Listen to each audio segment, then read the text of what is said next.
매주 금요일 이지혜 영화 저널리스트와 함께 키워드로 영화 만나봅니다. 어서 오세요. 네, 안녕하세요. 문화 씨도 유튜브 채널 생긴 거 혹시 알고 계시나요? 네, 제가 어제 바로 들어가서 또 댓글도 확인하고 오, 네, 칭찬해 주시는 것만 쏙쏙 뽑아서 봤습니다. 진짜로 근데 이지혜 시네토크 재밌다고 댓글 남겨준 사람들이 많이 있습니다. 뭐 다방면으로 지식이 풍성하시네요. 이 코너 너무 좋아요. 이런 댓글들이 있었어요. 너무 감사합니다. 네. 출연했던 방송 다시 듣기 네. 평소에도 하십니까? 네, 뭐 다시 듣기도 하고 다시 네. 보기도 하는데 네. 힘든 일이죠. 사실 해야 되는데 하기가 싫어서 미루다가 하는 편이기는 해요. 어색하죠? 좀 보기가 싫더라고요. 그렇습니다. 꼴보기 싫다고 할까요? 맞아요. 네, 내가 그리고 저랬다고? 네, 또 특유의 그런 고쳤으면 하는 말버릇들이 네. 계속 잘 고쳐지지가 않으니까 그것도 참 아쉽고 마음이 좋지 않습니다. 너무너무 그럴 수 있습니다. 네. 자, 오늘 첫 번째 얘기를 해보겠습니다. 정말 오래된 시리즈의 영화네요. 프레데터네요. 네. 영화 프레데터 죽음의 땅인데요. 네. 87년도에 처음 개봉한 맞아요. 프레데터 1편. 네. 네, 이어서 지금까지도 명맥이 이어지고 있는 시리즈죠. 저는 왜 1편을 기억하고 있을까요? 아놀드 슈왈츠제네거의 전성기의 시작을 함께한 시리즈이기도 하고요. 진짜 무서웠는데. 네, 이렇게 오랫동안 이어진 시리즈 치고는 사실 그렇게 폭발적인 인기가 있지는 않았어요. 왜냐하면 이제 오리지널 시리즈가 5편이고 애니메이션도 최근에 한 편 있었고요. 그리고 최근 관객들에게 가장 인상적인 순간이라고 하면 에일리언과의 크로스오버 작품들일 거예요. 프레데터 대 에일리언으로서 이제 맞아요. 최근에는 네. 가장 그 작품들로 인기를 얻었었는데 약간 프레데터라는 이 캐릭터 자체에 좀 장벽이 있잖아요. 일단 괴수의 빌런, 그러니까 악당으로 주로 나오다 보니까 주인공이 물리쳐야 되는 어떠한 대상으로서 기능을 많이 했지 우리가 마음을 이입하고 볼 수 있는 대상인 경우는 극히 적었거든요. 네. 그런데 드디어 프레데터 죽음의 땅, 이 새로운 시리즈로서 우리도 이제 프레데터의 속마음을 들여다볼 수 있게 된 거죠. 아, 그래요? 네. 속마음을요? 네. 속마음 뭔지 굉장히 궁금합니다. 자, 일단 말씀하신 대로 첫 번째 주연, 87년의 첫 번째 주연이 아놀드 슈워제네거였고요. 네. 이 프레데터의 그 세계관이라고 해야 될까요? 네. 그러니까 저는 이 영화가 두 명만 딱 나오는 액션이잖아요. 그렇죠. 근데 그게 너무 공포스러웠거든요. 왜냐면 음. 상대방이 너무 능력치가 거대하니까. 맞아요. 그런데 끝까지 알 수 없었던 건 그래서 왜 죽이는 거지? 이거였어요. 왜 죽이냐면 이 프레데터라는 이름은 네. 이 종족의 이름은 아니고 종족은 야우차라는 외계 종족이에요. 네. 이 야우차 종족이 워낙 포식자로서 강력하다 보니까 이 피식자들로부터 프레데터라는 이제 이름을 얻은 거죠. 근데 이 야우차 종족 같은 경우에는 그냥 본능이 사냥이에요. 사냥꾼의 본능을 타고난 종족인데다가 사냥을 잘해야지 그 종족에서는 뛰어난 인물로 어른으로서 비로소 인정을 받는 그런 문화를 가지고 있기 때문에 네. 강한 사냥감을 찾아서 그걸 정복해서 가지고 이제 본국으로 귀환하는 것이 최고의 영예인 것이죠. 근데 이 프레데터 같은 경우에는 그 빌런 괴수물 중에서도 가장 최고의 능력치를 가지고 있는 게 일단 포식력이 너무 엄청난 거죠. 덩치가 뭐 인간의 2~3배인데다가 맨손으로 곰을 잡을 수도 있는 능력을 가졌음에도 보통 그런 캐릭터들은 지능이 떨어지기 마련인데 프레데터는 인간의 문명보다 몇 세기는 앞선 과학기술 문명을 가지고 있는 종족이다 보니까 무기들도 너무나 뛰어나요. 그러다 보니까 누구도 물리칠 수 없는 뛰어난 사냥꾼으로 이제 우주에서 통할 수밖에 없게 된 거죠. 자, 이렇게 사냥을 즐기는 야우차 부족의 또 하나의 괴수가 아마도 나올 것 같습니다. 네. 이 프레데터 죽음의 땅은 어떤 내용입니까? 프레데터는 여기에서 주인공은 덱이라는 이름을 가지고 있어요. 덱은 10대 청소년이라고 보시면 될 것 같아요. 아직 성인식을 치르지 못했기 때문에 청소년 정도의 나이인데 몸이 다른 이제 그 종족의 개체에 비해서 작아요. 몸도 작고 전투력도 약하다 보니까 이 종족의 왕인 아버지로부터 버림받았어요. 그래서 형으로부터 이제 전투나 사냥에 대한 교육을 받으면서 이제 살고 있었는데 마지막 시험을 앞두고 아버지가 와서 봤더니 너무 약한 거예요. 덱이 여전히. 그래서 이런 약한 개체는 우리한테 필요가 없다. 그래서 형으로부터 이제 형에게 명령을 내리는 거죠. 동생을 죽여라. 근데 형은 동생을 아끼다 보니까 자신의 목숨을 희생해서 동생을 다른 행성으로 이제 도망 보내는 거죠. 그래서 죽음의 땅이라고 불리는 겟나라는 미지 행성에 불식착한 이제 덱이 여기에서 아버지도 두려워하는 칼리스크라는 이제 괴물을 잡아서 사냥감으로 잡아서 다시 본국으로 귀환해서 명예를 되찾겠다라는 일념으로 이 죽음의 땅 겟나를 탐험하게 되는데요. 그 과정에서 이 겟나에 미리 와 있던 합성 인간이죠. 겟나를 탐험하기 위해서 인간들로부터 보내진 합성 인간인 티아를 만나게 돼요. 네. 티아와 함께 이제 동행을 하게 되면서 모험을 겪는 그런 이야기입니다. 합성 인간이 뭐죠? 휴머노이드라고 보시면 될 것 같아요. AI 로봇 같은 건가요? AI 로봇과는 다른 게 인체의 구성 물질 유기물을 가지고 만든 진보된 AI 로봇보다 훨씬 진보된 일종의 인조인간이라고 보시면 될 것 같아요. 갑자기 그 드래곤볼의 인조인간 19호 뭐 이런 애들이 생각나는데 네. 어쨌든 그런 거란 말이죠. 근데 네. 이제 싸움을 잘하는? 싸움도 잘하고 무엇보다 티아는 행성 탐사에 특화된 캐릭터이기 때문에 싸우는 능력뿐만이 아니라 이 겟나라는 행성의 모든 동식물과 생태계에 대한 해박한 지식을 자랑하기 때문에 겟나라는 행성에 대해서 아무것도 모르는 덱한테는 굉장히 필요한 존재인 거죠. 그렇네요. 네. 콤비로 이제 다니겠네요. 네. 이 시리즈 최초로 프레데터가 주인공인가 봐요. 네, 일단 프레데터 시점에서 이야기가 진행이 되죠. 네. 여러 편의 전작에서 이미 다양한 시도들이 있었어요. 뭐 에일리언과 싸움을 붙이기도 하고 인간을 정복하기도 하고 애니메이션은 시간 여행까지도 하고 막 여러 가지 시도들이 있었는데 그 와중에서도 이 프레데터 자체의 문화나 그들이 어떤 캐릭터들인지 보여주는 시도는 적었어요. 왜냐하면 그 엄청난 살상 능력에 다 중심이 되어 있었기 때문이죠. 그런데 이번 영화에서는 프레데터의 시점에서 이야기가 진행이 되다 보니까 야우차 종족의 언어도 새로 만들고 이들의 문화가 어떤지도 그 본 행성에서 보여주고 또 여기에 더해서 겟나라는 이 미지의 행성이 가지고 있는 이 행성의 생명체들도 다 새로 디자인을 했거든요. 그래서 이전에 프레데터 시리즈에서 보지 못했던 이들이 어떤 인물인지에 대해서 좀 더 깊게 이해할 수가 있죠. 그러네요. 프레데터 시점으로 가려면 프레데터의 마을, 가족, 그쵸? 뭐 대화, 갈등 이런 걸 만들어야 되니까 뭐 언어도 만들고 동네도 네. 만들고 도시도 만들고 바빴겠네요. 네, 이게 이 영화가 굉장히 중요한 것이 이 프레데터 시리즈를 정말 다시 한번 새롭게 부활시키겠다라는 많은 의지와 리소스가 들어간 작품인 거죠. 근데 좀 특이한 거는 지금까지 프레데터의 많은 영화들은 프레데터가 인간을 공격하는 그런 거였는데 네. 여기는 인간도 없고 지구도 안 나온다면서요? 네, 합성인간과 이제 이 프레데터 그리고 겟나의 미지의 생명체들이 주인공이다 보니까 인간은 뭐 한 명도 등장하지 않죠. 그래서 오히려 더 신선한 부분이 이 겟나라는 행성이 죽음의 땅이라고 불리우는 이유가 있어요. 왜냐하면 여기에 살고 있는 모든 동식물들은 살상 능력을 가지고 있어요. 그러니까 동식물들 자체가 무기인 거예요. 예를 들면 꽃에서 이제 씨앗을 퍼뜨리잖아요. 네. 근데 그 씨앗이 독침이에요. 독침의 형태로 퍼뜨리기 때문에 거기에 맞으면 이제 마비가 되는 거고 또 물에 사는 물고기들은 또 장어처럼 생긴 생물 같은 경우에는 입에서 염산을 뿜어내요.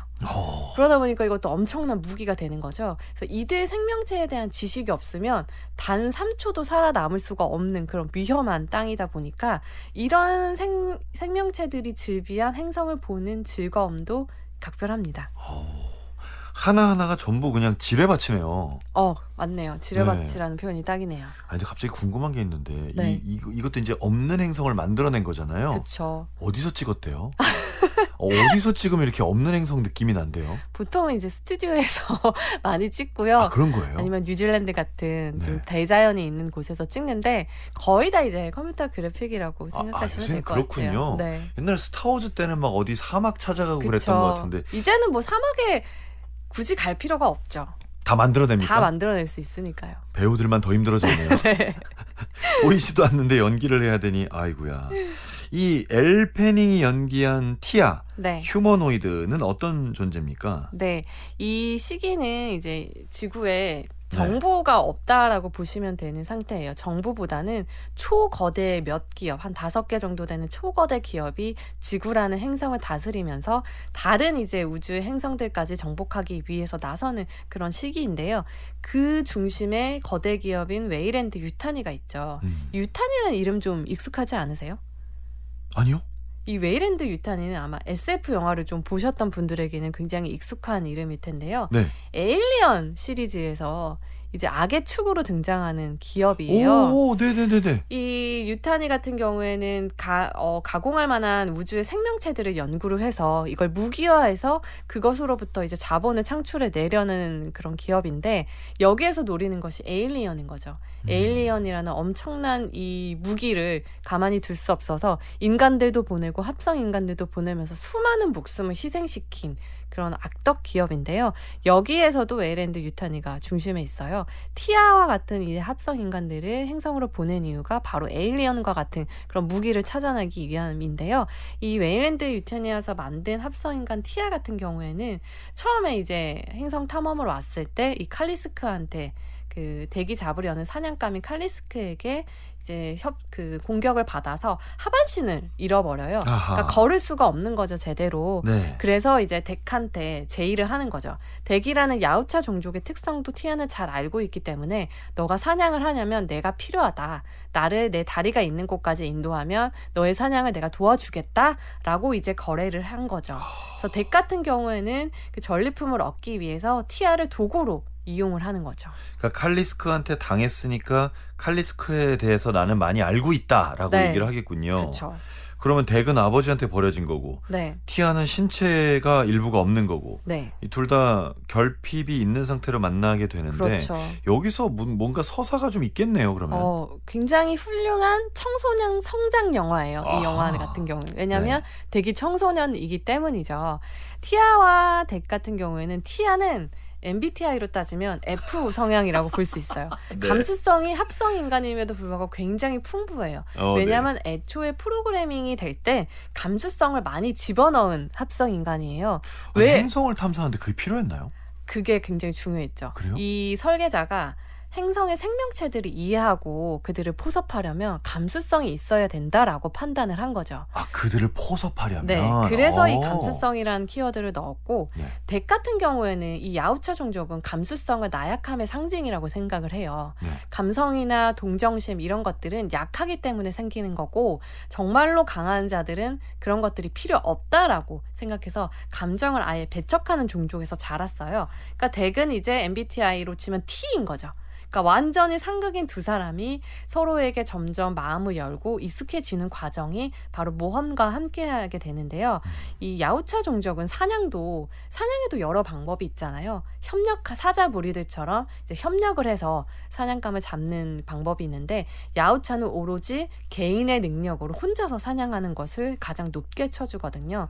그러다 보니까 협력이나 연대에 대해서 전혀 모르고 자란 덱이 티아를 만났을 땐 처음에 굉장히 부딪혀요. 티아한테 이름도 티아가 자신의 이름을 알려주지만 이름으로 부르지도 않고 그냥 도구라고 부르거든요. 오호. 그러다가 점점 이제 서로의 마음을 알게 되고 깊은 상처도 이제 서로 공유하게 되면서 이름을 불러주면 이제 나에게로 다가와서 중요한 존재가 되는 거죠. 그렇죠. 이 둘이 가까워지는 자체가 덱의 성장을 보여주고 있는 거죠. 자, 프레데터 아주 무서운 살인마 같은 프레데터인데 네. 프레데터가 주인공인 영화입니다. 이 영화를 혹시 아놀드 슈워제네거는 싫어하지 않을까요? 아니요. 저 굉장히 좋아할 것 같은데요. 아니, 나를 공격하다. 자, 이 영화 오리지널 사운드트랙 가운데 한 곡 들어보시죠. 밋 시아 사라 셰크너입니다. 프레데터 죽음의 땅의 오리지널 사운드트랙 가운데 밋 시아 사라 셰크닉이 작곡한 곡을 함께 들으셨습니다. 자, 오늘 금요일 코너 이지의 시네토크와 함께하고 있고요. 5259님께서 전 아이맥스로 봤어요. 프레데터를 좋아했던 감독이 프레데터를 다시 살려낸 이야기죠. 네. 웨일랜드 나타나는 에어리언 세계관과도 관통하죠. 라고 하셨습니다. 또 이재 기자님 좋아하는 아이맥스로 보셨네요. 영화를 아주 100% 즐기시고 굉장히 중요한 말씀도 해주셨어요. 에일리언 세계관과 연결된다고 했는데 이제 OTT에서 지금 에일리언 어스라는 시리즈가 방영이 되고 있는데 거기에서 보시면 또 이제 프레데터에 대한 단서도 찾으실 수 있거든요. 그래서 이 프레데터 영화가 엄청나게 큰 세계관의 한 부분이다라는 것을 알 수 있고 이번 영화가 또 프레데터 그 오래된 시리즈 역사 중에서 가장 흥행하고 있거든요. 그래요? 그러다 보니까 아마 이 영화를 만든 댄 트라첸버그 감독이 새로운 프레데터 시리즈 수장으로서 앞으로 더 많은 이야기들을 만들어내지 않을까 싶습니다. 아니 근데 이 시리즈는 앞으로 계속 나올 수 있을 것 같고 어차피 인류가 안 나오는 얘기로 가도 되잖아요. 그럼요. 이제 겨우 그 아까 뭐 부족 이름 뭐였죠? 야우차. 야우차족 3명 나온 거 아니에요? 네, 야우차족 그리고 아직 안 나온 부분들이 너무 많습니다. 그러니까요. 뭐 네. 야우차족 사이에 전쟁을 해도 되고 그럼요. 뭐 아빠 친구인데 사이 안 좋은 사람 나와도 되고 뭐 모두 나와도 되는 거잖아요. 네. 그 진짜 완전히 어마어마한 시리즈의 첫 번째 시작이 될 것 같다는 생각마저 듭니다. 네. 자, 이렇게 야우차족 프레데터가 주인공이 되는 그 영화 프레데터 죽음의 땅을 살펴보고 있습니다. 당연히 액션 네. 어마어마하겠죠? 액션 굉장히 공들여서 잘 찍었고요. 무엇보다도 인간이 안 나오고 지구가 안 나오다 보니까 예상할 수 없는 상황들이 많아요. 이 아까 말씀드린 이제 새로운 생명체들이 모두 다 그 자체가 무기인데 이것이 생명체들의 속성이죠. 누군가를 공격할 수 있지만 또 누군가에게는 이득이 될 수도 있잖아요. 내가 이 생명체를 어떻게 대하느냐에 따라서 무기도 될 수 있고 내 편이 될 수 있는데 이 속성을 잘 이용을 해서 자신들의 싸움에 활용을 하는 거죠. 처음에는 그저 잘 몰라가지고 이 생명체들이 나에게 위험하다라고만 생각했는데 나중에 그 가공할 만한 최첨단 무기인 야우차 종족의 그런 무기들을 다 잃고 나서 덱이 이 생명체들을 활용을 해요. 이 생명체들을 잘 달래는 법을 티아로부터 이제 그동안 배웠기 때문에 그 방식을 활용을 해서 F가 생겼습니까? 그 생명체들을 이제 자신의 편으로 이제 포섭을 해서 이용을 하는 거죠. 그 과정에서 덱은 처음으로 협력이라는 것을 배우게 되고 이것이 나를 더 강하게 만들어주고 진정한 강함이란 연대에서 나오는 거구나를 깨닫게 되니까 액션씬이 액션씬 자체로만으로도 재밌지만 그것이 하나하나 의미를 가지기 때문에 훨씬 더 특별하죠. 그래서 청소년 성장 영화라고 하셨군요. 네. 그럼 2편은 정해졌네요. 돌아가서 아빠랑 싸워야 되겠네요. 아버지와 제외하는 것이 1편에도 이제 끝부분에 등장을 하거든요.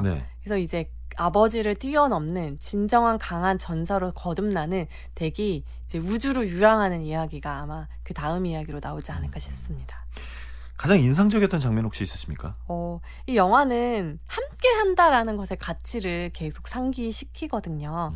티와 덱이 함께 이제 모험하는 과정에서 그 겟나라는 행성에서 만난 새로운 생명체 버드와 이제 셋이서 함께 모험을 하게 되는데 이들이 마치 하나의 가족처럼 보여요. 새로운 전혀 종족도 다르고 언어, 문화 모든 것이 다른 이 세 사람이 가족이 되는 과정을 보고 있으면 티아가 중간에 이런 얘기를 해요. 자신은 워낙 능력이 뛰어나니까 나는 혼자서도 살아남을 수 있다. 하지만 왜 혼자 살아남고 싶겠어? 라고 이제 덱에게 물어보거든요.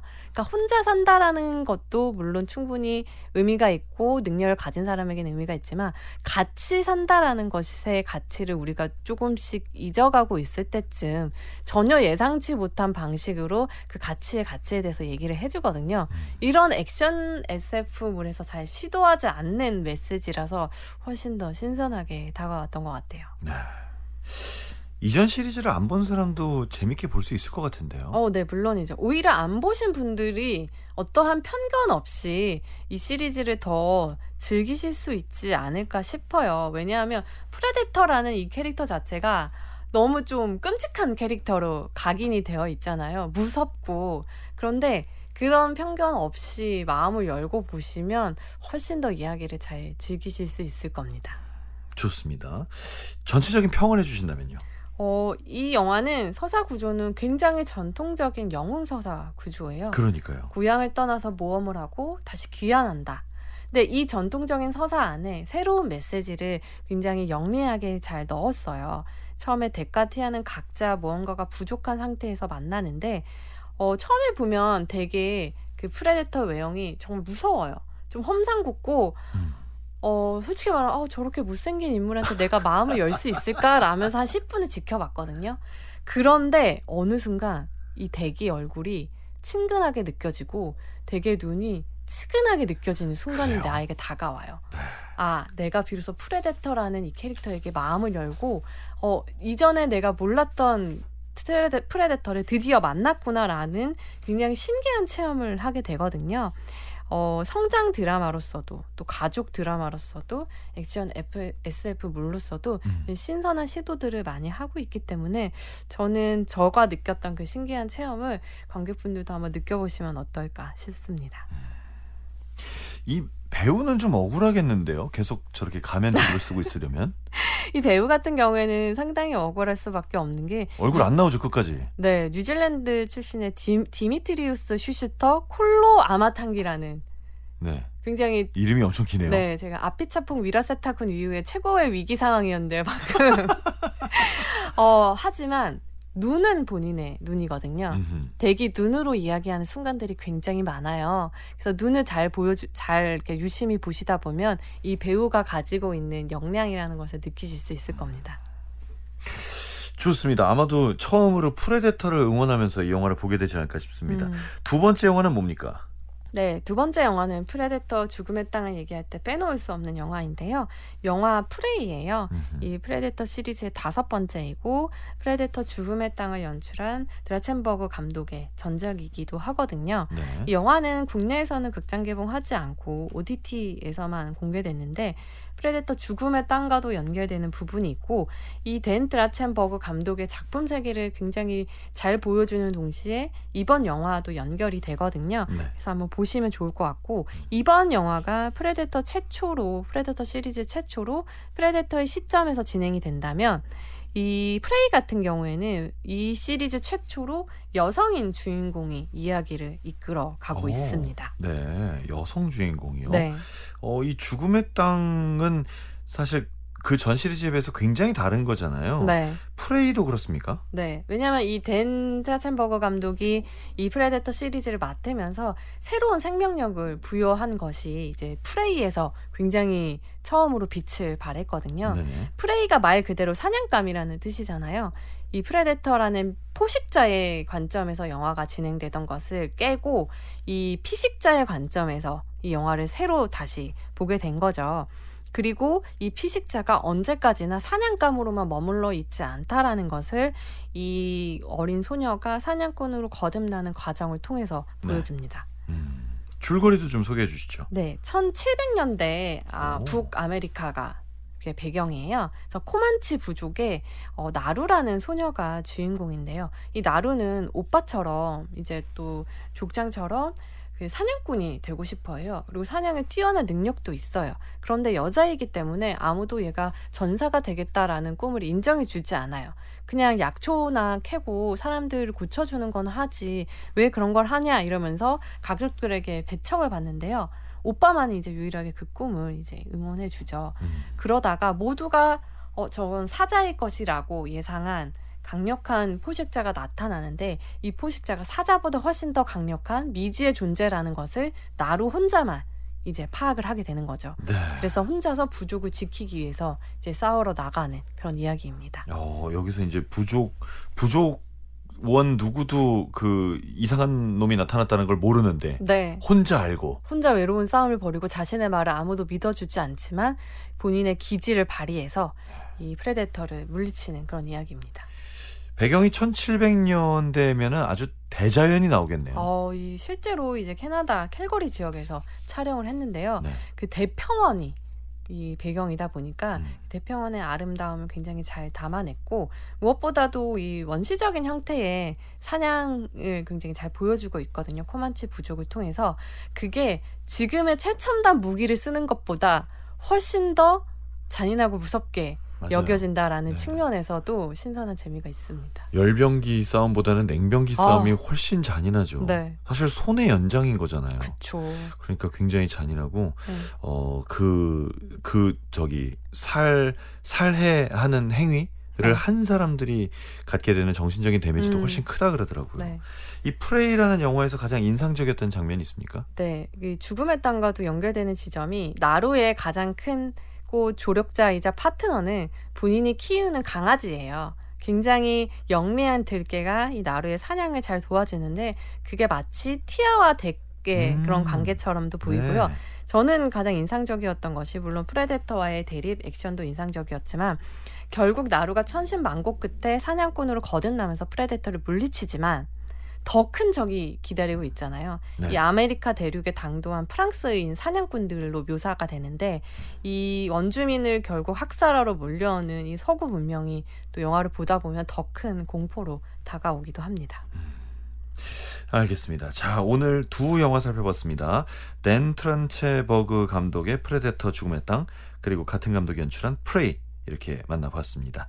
오늘도 말씀 고맙습니다. 네, 감사합니다. 5771님께서 차갑디 차가운 외계 행성에서 F의 감성이 액션을 살리다니 매력적인 청소년 성장 액션 외계 영화네요. 이름도 깊네요. 청소년 성장 액션 외계 영화. 그러네요. 진짜 저 영화를 오늘 살펴봤습니다. 자, 저희가 오늘 준비한 순서는 여기까지입니다. 이놈은 사냥하는 법을 알아. 하지만 난 살아남는 방법을 알지. 영화 프레이 속의 대사 남겨드리면서 끝곡 띄워드립니다. 영화 프레이의 오리지널 사운드트랙 가운데 나루스 웨이, 이 곡과 함께 인사드릴게요. 여러분 주말 잘 보내시고요. 지금까지 한석준이었습니다. 다음 주 월요일 오전 11시 문화시대에서 기다리겠습니다.